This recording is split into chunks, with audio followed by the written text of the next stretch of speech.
السلام علیکم ورحمۃ اللہ وبرکاتہ. إن الحمد لله وحده حمدا كثيرا طيبا مباركا فيه. أما بعد فإن أحسن الحديث كتاب الله وخير هدي هدي محمد صلى الله عليه وسلم وشر الأمور محدثاتها وكل محدثة بدعة وكل بدعة ضلالة وكل ضلالة في النار. أعوذ بالله السميع العليم من الشيطان الرجيم من حمزه ونفخه ونفثه. بسم الله الرحمن الرحيم.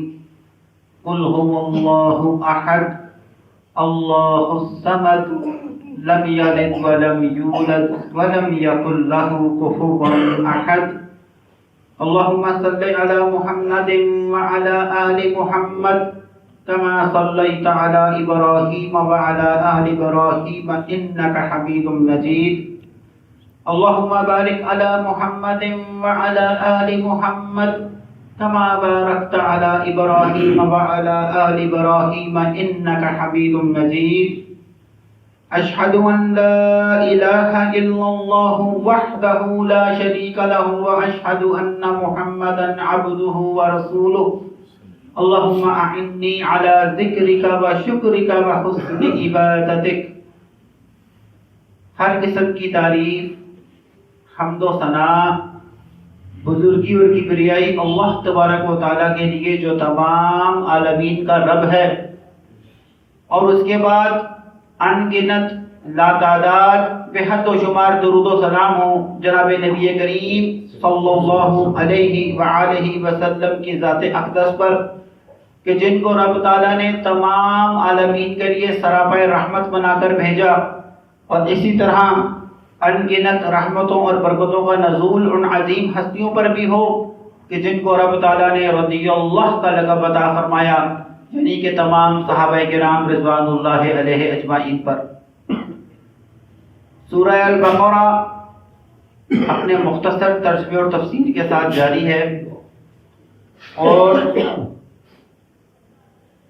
آیت نمبر 21 سے آج ہماری ابتدا ہے اللہ کی توفیق سے. آیت نمبر 20 تک اللہ تبارک و تعالیٰ نے مدینہ منورہ میں بسنے والے مسلمان، کفار اور منافقین، ان کی ڈیفینیشنز بتائیں، ان کے کردار اور ان کے اندر جو مسلمانوں کی بہترین 6 خوبیاں تھیں جن کو تقوی والی 6 صفات کہتے ہیں، ان سے ابتدا کیا تھا. پھر کفار کے بارے میں رب نے بتایا، اور اس کے بعد جو دنیا کی بدترین مخلوق منافقین تھے ان کا تذکرہ بھی مثالوں کے ذریعے سمجھایا. اب نیا رکوع ہے اور نیا ہی عنوان، نیا ہی ٹاپک ہے جی.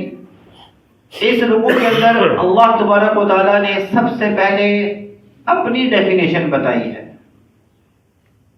جس طرح ہم دنیا میں رہتے ہوئے نئے لوگوں سے ملتے ہیں، اللہ کے ساتھ تو مثال نہیں دی جا سکتی، لیکن انسانوں کو سمجھنے کے لیے بتانا ضروری ہے. جب ہم کسی نئے شخص سے ملتے ہیں تو ہم اس سے پوچھتے ہیں، ہاں جی ہاں اپنی تعریف بتائیں، یعنی اپنے بارے میں تھوڑا ڈیفائن کریں، آپ کا نام کیا ہے، کیا کرتے ہیں، کس عہدے پر فائز ہیں. پھر جب ہمیں وہ اپنی تعریف بتاتا ہے تو پھر ہم اپنے ذہن کے اندر اس کا مقام نقش کر لیتے ہیں. اچھا یہ تو بڑا اچھی پوسٹ پر ہے جی، کبھی کوئی کام ہوا تو یہ تو اس کا نمبر رکھنا پڑے گا. اور اگر ہماری سوچ اور ہمارے وہم کے مطابق نہ آئے تو ہم بس سرسری سا پوچھ کر جب وہاں سے جدا ہوتے ہیں تو اس کا نام بھی بھول جاتے ہیں. یہاں اللہ تبارک و تعالیٰ اپنی ڈیفینیشن بتا رہے ہیں کہ معبود کوئی ذات جو عبادت کے لائق ہو، اس کی اندر کون سی ایسی خصوصیات ہونی چاہیے جو جس کی عبادت کی جائے، جو لائق ہو کہ اس کی عبادت کی جائے. تو وہ اللہ تبارک و تعالیٰ شروع کرتے ہیں جی، یا ایھا الناس، اے تمام لوگوں، یہاں یا الذین آمنوا نہیں ہے کہ صرف مسلمانوں سے خطاب ہے. یا ایھا الناس، اے تمام لوگوں، جس مذہب سے ہو، جس رنگ سے ہو، جس طبقے سے ہو، اعبدوا ربکم الذی، عبادت کرو اپنے رب کی. اب کون ہے رب؟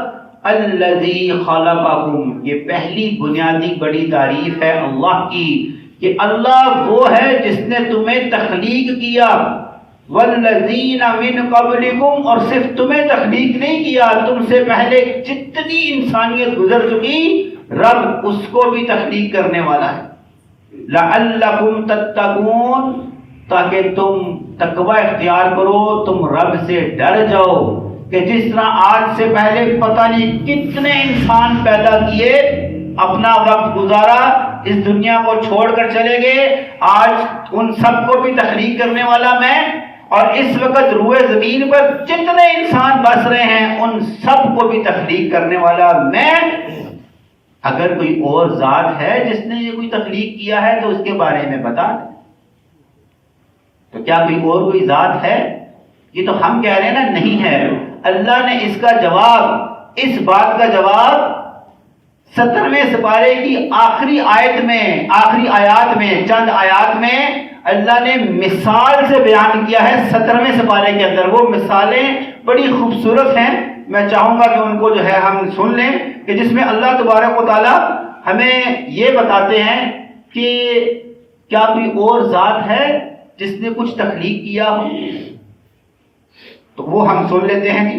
وہ ہماری سورہ مومنون سے پہلے جو ہے 17واں سپارہ، اس کے آخر میں اللہ تبارک و تعالیٰ فرماتے ہیں، اور لفظ کیا ہیں ذرا سننے والے ہیں. یا ایھا الناس، اے تمام لوگوں، ضرب مثل، ایک مثال بیان کرنے لگا ہوں، فاستمعوا لہ، ذرا اس کو کان لگا کے سننا. ان الذین، وہ لوگ، تدعون من دون اللہ، جس کو تم اللہ کے سوا جن کو تم پکارتے ہو، لن یخلقوا ذبابا، انہوں نے ایک مکھی بھی تخلیق نہیں کی. انسان تو بہت دور کی بات، انسانوں کو تخلیق کرنا تو بہت دور کی بات.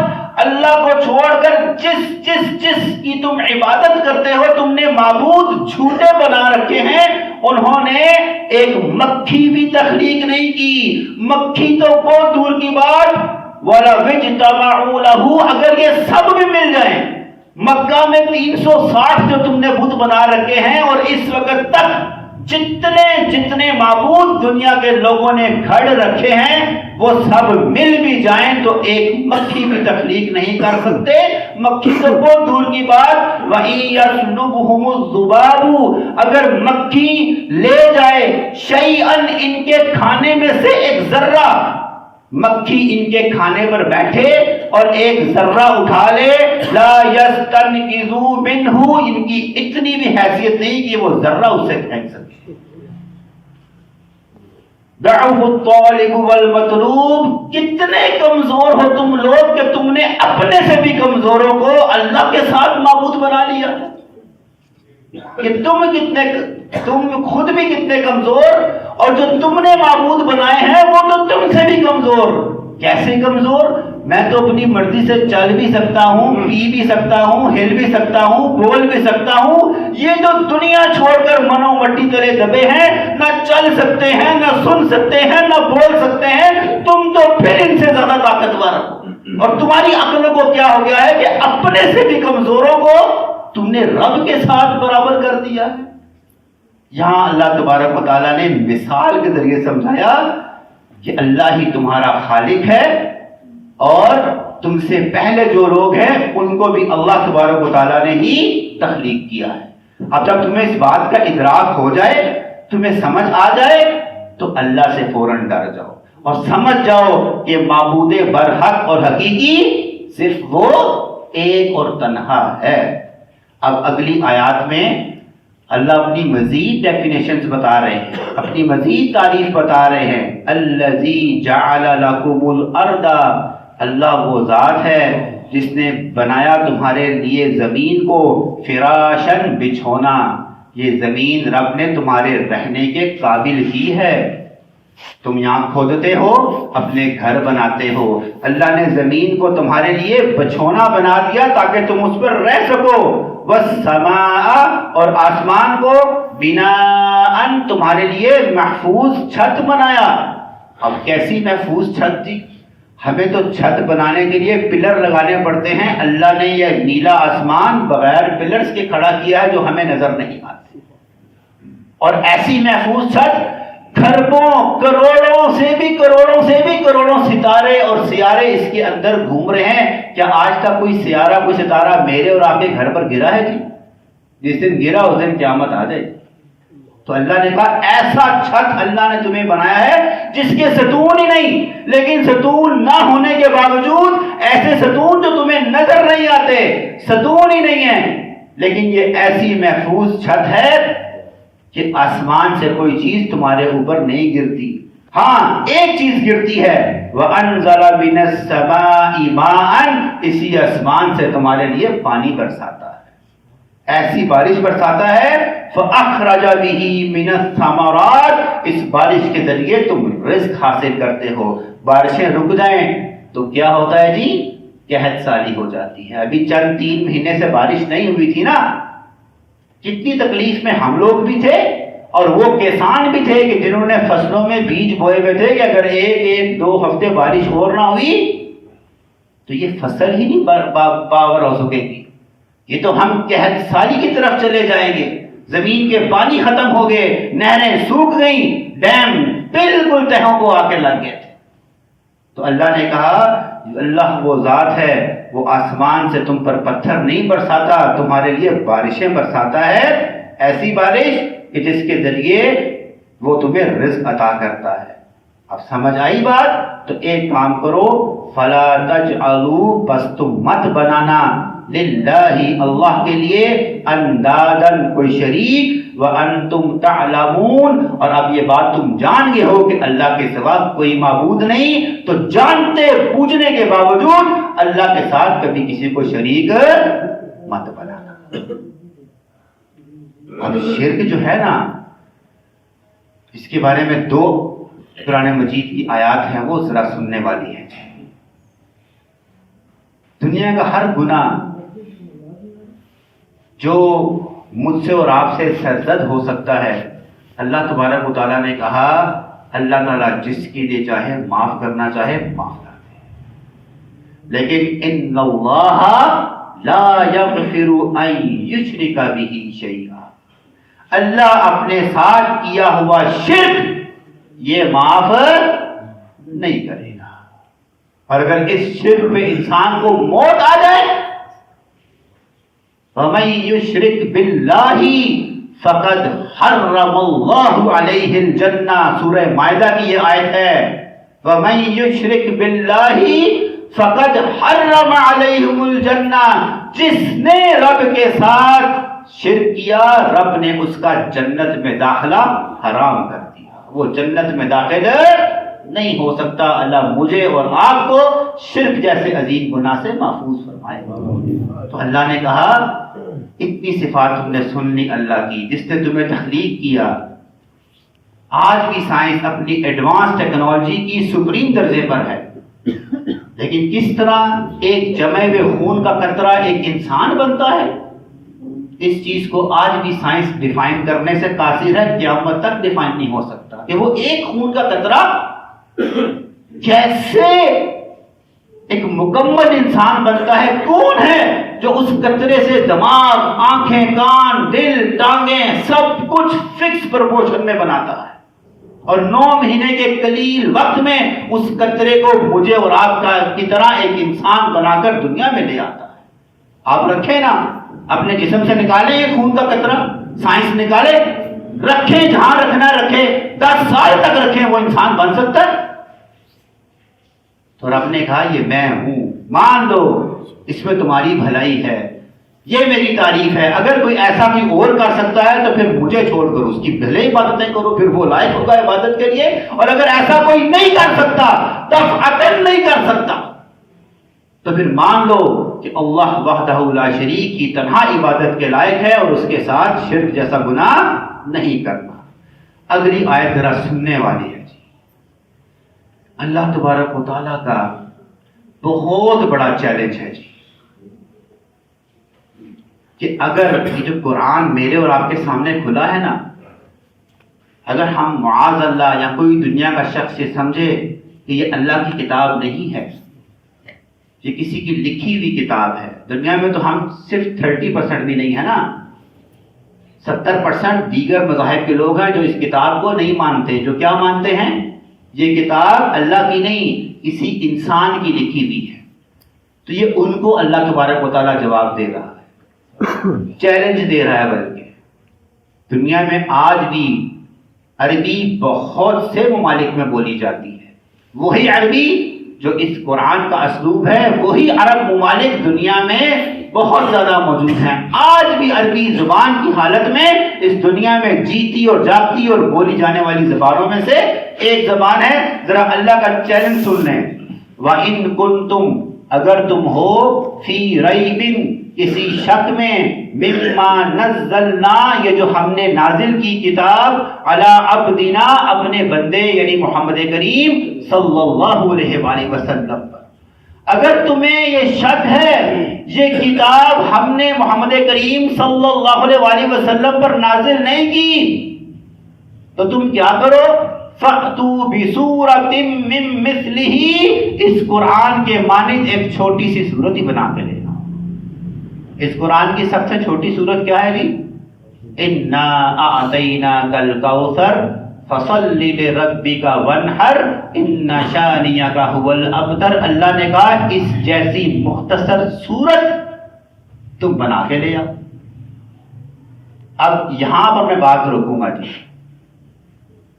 آپ کے خیال میں اللہ نے جب چیلنج دیا ہوگا تو کیا دنیا میں بدبختوں نے اس چیلنج کو اختیار نہیں کیا ہوگا؟ دنیا میں ایسے ہیں جنہوں نے اس کتاب کے اس چیلنج کو قبول کرتے ہوئے اس جیسی چند صورتیں بنانے کی کوشش کی ہے. ذرا ان کی تخلیق سنیں اور اللہ کی تخلیق سنیں. تذکرہ ہے مسیلمہ کذاب کا. یہ وہ بدبخت تھا جس نے نبی صلی اللہ علیہ وآلہ وسلم کی دنیا سے جانے کے بعد جھوٹی نبوت کا دعویٰ کیا تھا، اور اس نے کہا تھا جس طرح محمد صلی اللہ علیہ وآلہ وسلم پر قرآن اور سورتیں نازل ہوتی ہیں مجھ پر بھی نازل ہوتی ہیں. اسی طرح ایک شخص مسیلمہ کذاب سے ملنے کے لیے آیا تو مسیلمہ نے پوچھا، ہاں جی محمد صلی اللہ علیہ وآلہ وسلم کے شہر سے آ رہے ہو؟ ہاں جی آ رہے ہو. کیا کوئی نئی صورت آسمان سے اتری ہے بقول محمد صلی اللہ علیہ وآلہ وسلم کے؟ تو اس شخص نے کہا ہاں جی ابھی میں سفر سے پہلے آیا تھا تو سورہ عصر نازل ہوئی تھی. مسیلمہ کذاب نے کہا سنا دیکھوں کیا نازل ہوا ہے. تو اس شخص نے کہا والعصر ان الانسان لفی خسر الا الذین آمنوا وعملوا الصالحات وتواصوا بالحق وتواصوا بالصبر.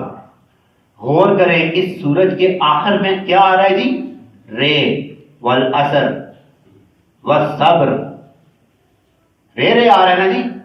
تو اس بدبخت نے کہا یہ کون سی بڑی بات ہے، اور ویسی ایکٹنگ کی اور کہا لو جی میرے پر بھی سورہ عصر کے مطابق ایک سورت نازل ہو گئی ہے. تو اس شخص نے کہا سنا تجھ پہ کیا نازل ہوا ہے؟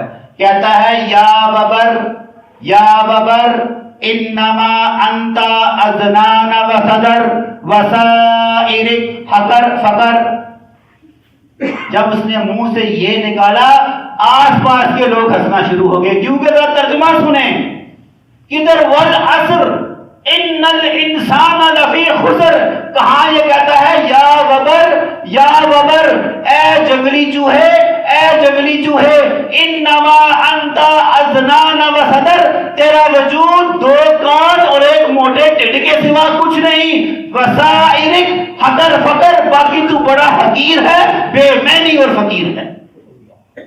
لوگوں کا ہنسا نکل گیا اس بات کے اوپر کہ والعصر جس میں اللہ تبارک و تعالیٰ نے کامیابی کے 4 شرائط کا تذکرہ زندگی گزارنے کے لیے امام مالک ہیں غالباً، ان کا قول ہے سورہ عصر کے مقابلے میں، کہا اگر اللہ تبارک و تعالیٰ صرف سورہ عصر ہی نازل کر دیتا انسانیت کے لیے کافی تھی، پورا قرآن نہ بھی نازل کرتا سورہ عصر ہی کافی تھی انسانیوں کے لیے۔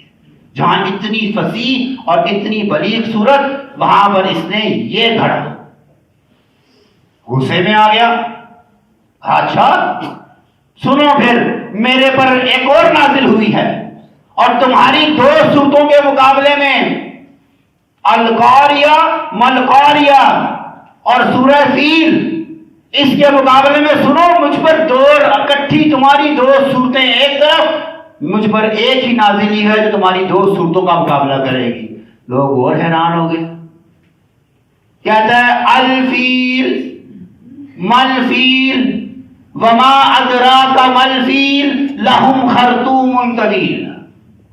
الفیل ہاتھی، ملفیل ٹیڑھا ہاتھی، وما ادراک ملفیل مجھے کیا پتا کون سا ہاتھی، لہم خرطوم طویل ہاں وہ ہاتھی جس کی لمبی سونڈ ہوتی ہے۔ کدھر القاریہ ملقاریہ، کہاں سورہ فیل، کہاں اس کے پیچھے کا واقعہ۔ الغرض کوئی آج تک اس قرآن کے مقابلے میں ایک صورت بھی نہیں بنا سکا، نہ قیامت تک کوئی بنا پائے گا۔ جو بنا پائے گا ایسے ہی کارٹون بنا پائے گا جو ان کے لیے ہی خود لعنت ملامت اور تہذیب اور مذاق کا باعث بنے۔ تو اللہ نے کہا اس قرآن کی مانند ایک صورت ہی بنا کے لے آؤ، اور اکیلے نہ ہو، وَادْعُوا شُهَدَاءَكُمْ، اپنے ساتھ جس کو چاہے ملانا چاہو ملا لو، بڑے بڑے انٹلیکچوئلز، بڑے بڑے اسکالرز، بڑے بڑے عربی دان تم اپنے ساتھ ملاؤ، اور ایک قرآن مجید کی چھوٹی سی مختصر صورت کے مقابلے میں ایک صورت ہی بنا کر لے آؤ۔ ان کنتم صادقین، اگر تم اپنے کہنے میں سچے ہو کہ یہ کتاب اللہ کی کتاب نہیں ہے، تو پھر اس کا جواب رب نے خود دے دیا، فَإِن لَمْ تَفْعَلُوا، تم ہرگز نہیں کر پاؤ گے، وَلَن تَفْعَلُوا، ممکن ہی نہیں کہ تم ایسا کچھ کر پاؤ، خود ہی رب نے جواب دے دیا۔ تمہارے اختیار میں نہیں، تمہاری عقلوں اور تمہارے ذہن کے نیورونز کے اندر اتنی طاقت ہی نہیں، تم سپر کمپیوٹر ہائبر کمپیوٹر بنا لو تب بھی تمہارے نیورونز اور دماغ کے اندر اتنی طاقت نہیں کہ تم اس قرآن کی مانند ایک صورت بنا کے لے آؤ، چھوٹی سی، سورہ بقرہ کے مقابلے میں نہیں، سورہ عصر کے مقابلے میں ہی لے آؤ۔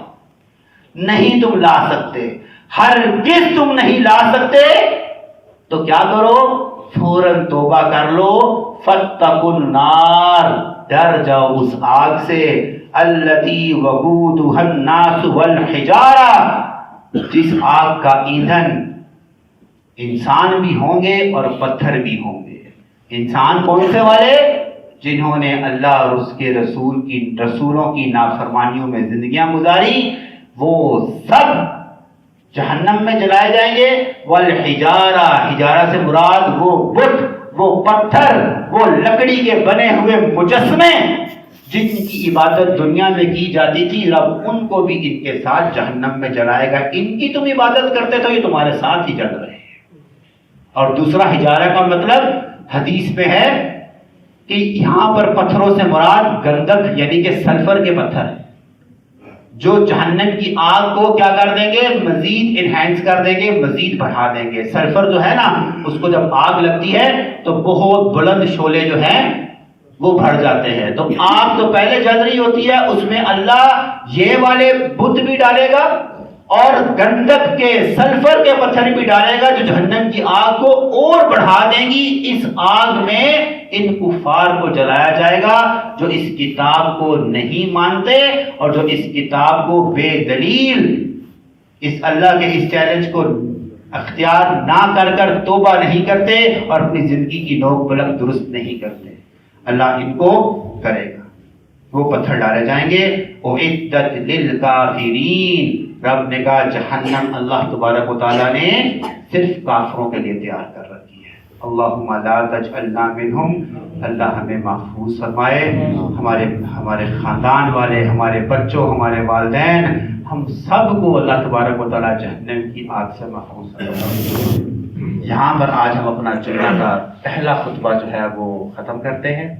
دوسرے خطبے میں رمضان شریف کے حوالے سے 10 منٹ ہوں گے، وہ بات ہوگی، کیونکہ اگلا جمعہ انشاءاللہ رب اگر زندگی دے رمضان شریف کا ہوگا انشاءاللہ تعالیٰ۔ تو اس سے پہلے ہم نے کیا کرنا ہے، کیسے کمر کسنی ہے، کیا چیزیں کرنی ہیں، اس کا تذکرہ بھی ہم اگلے 10 منٹ میں کریں گے۔ دعا ہے جو سنا رب تعالیٰ ہمیں سمجھنے کی اور اس کے مطابق عمل کرنے کی توفیق عطا۔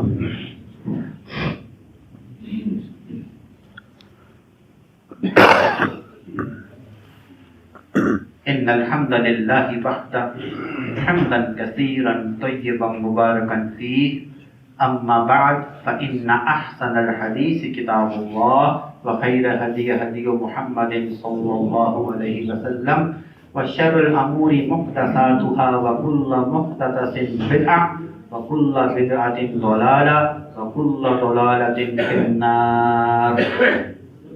اعوذ باللہ السمیع العلیم من الشیطان الرجیم، بسم اللہ الرحمن الرحیم، قل هو اللہ احد اللہ الصمد لم یلد ولم یولد ولم یکن له کفوا احد۔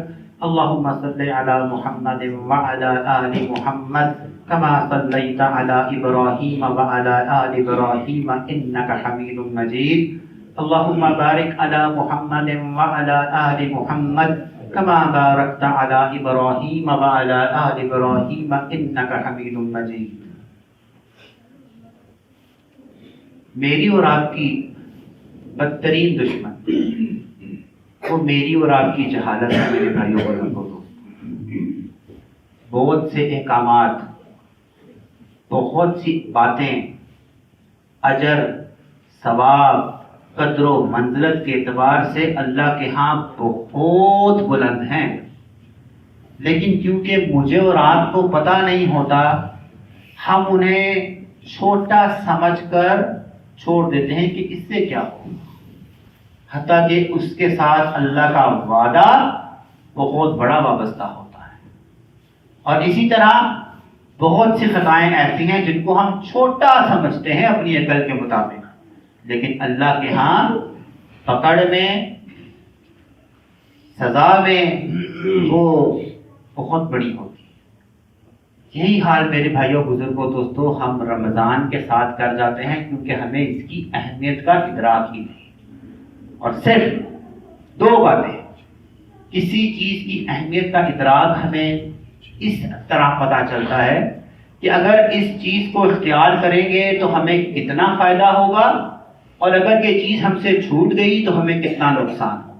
بس ابھی ہم نے یہ سننا ہے کہ یہ مہینہ جو مجھے اور آپ کو ملے گا اللہ تعالیٰ ہمیں عطا فرمائے، یہ کتنی اہمیت والا ہے، اور اگر یہ ہم سے مس ہو گیا تو کتنا بڑا نقصان ہو جائے گا۔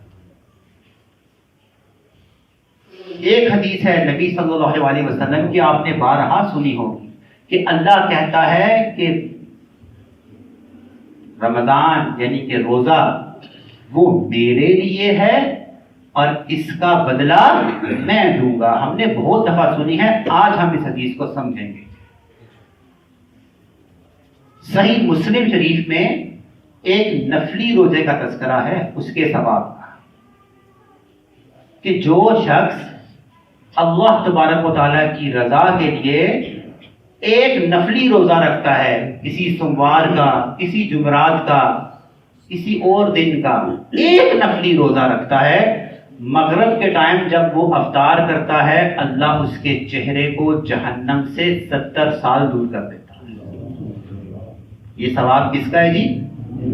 ایک نفلی روزے کا۔ 70 سال ہم میں سے کون جیے گا؟ اور اگر میں اور آپ سب سے ہلکی سواری اپنی ٹانگوں کا استعمال کریں، 70 سال پیدل چلیں تو اس دنیا کے 70 چکر لگ جائیں گے۔ اتنا دور جہنم سے رب کر دیتا ہے جب انسان ایک نفلی روزے کا افطار کرتا ہے تو ایک فرضی روزے کا ثواب کتنا ہوگا؟ کیا اس کو کوئی انسان کیلکولیٹ کر سکتا ہے؟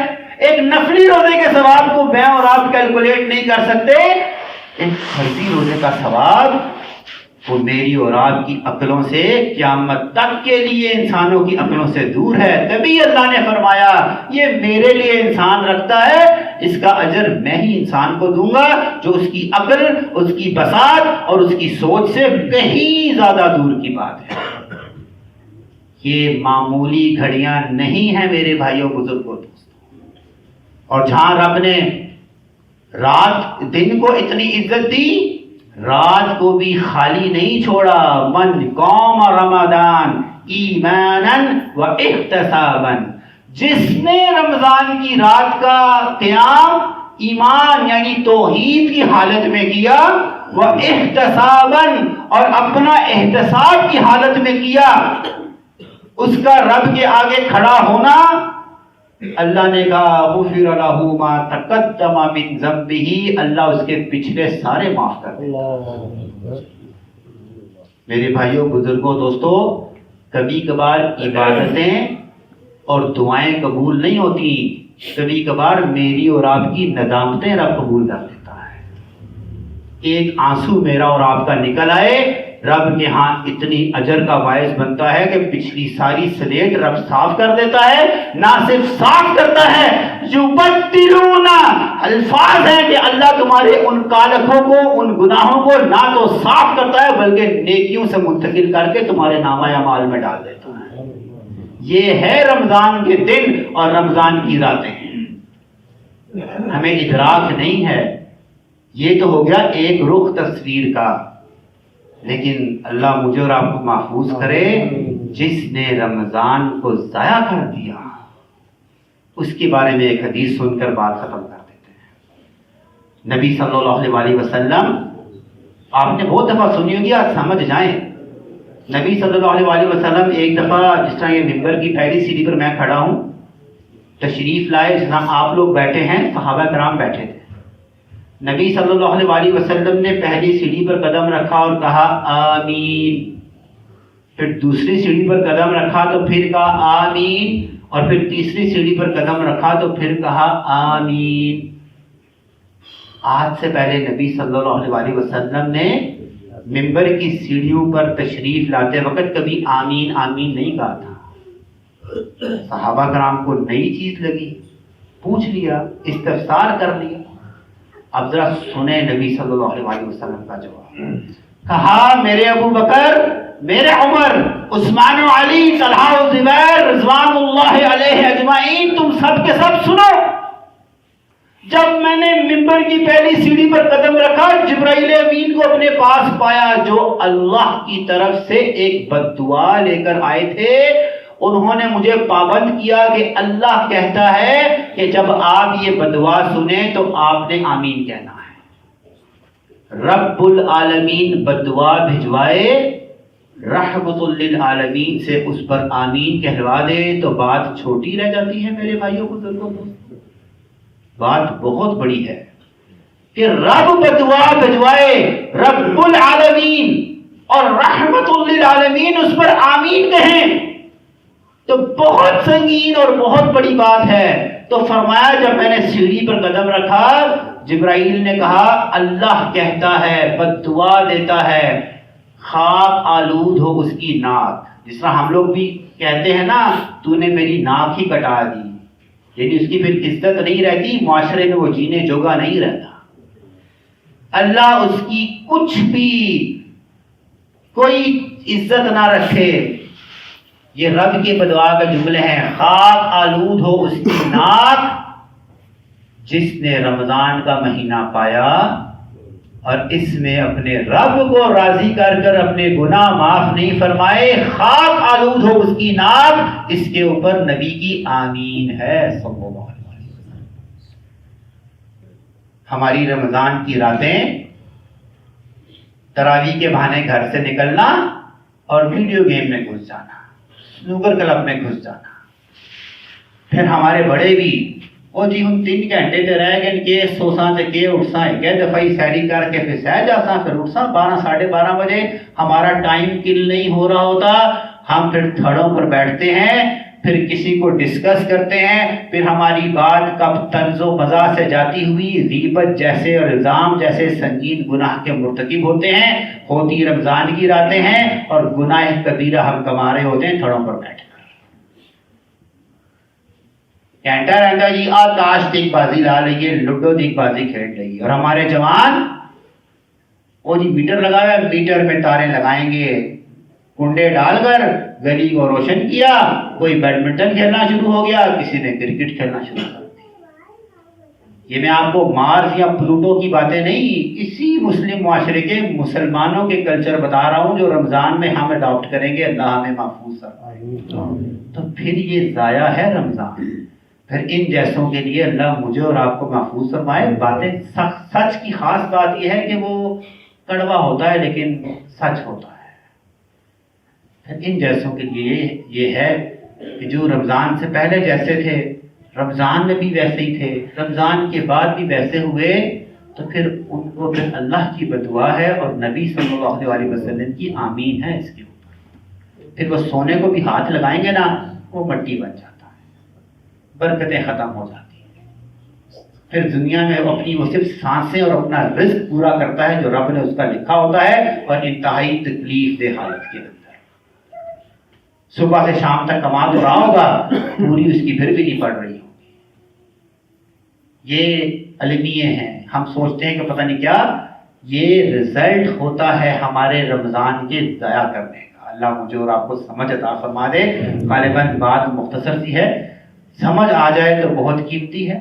اور آخری بات کہہ کر بات ختم کرتے ہیں۔ میں اپنے خاندان میں دیکھوں، آپ اپنے خاندان میں دیکھیں، پچھلے سال کتنے تھے آج ہیں؟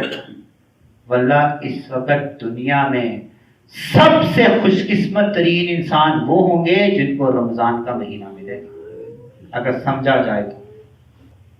یعنی ممکن ہے کہ اگلے سال مجھے اور آپ میں سے کسی کو یہ دن میسر نہ آئے، آخری سمجھ کر رب کی اللہ ہمیں وہ دن بھی عطا فرمائے، ابھی چند دن دور ہیں، پھر ان دنوں کے اندر ہمیں ایسے ہی گزارنے کی توفیق عطا فرمائے جیسے کما حق کا ہو، اس کا حق ہے۔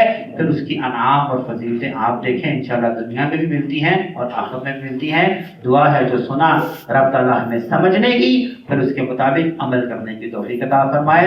ربنا آتنا فی الدنیا حسنہ وفی الآخرۃ حسنہ وقنا عذاب النار۔ سبحان ربک رب العزۃ عما یصفون وسلام علی المرسلین والحمد للہ رب العالمین۔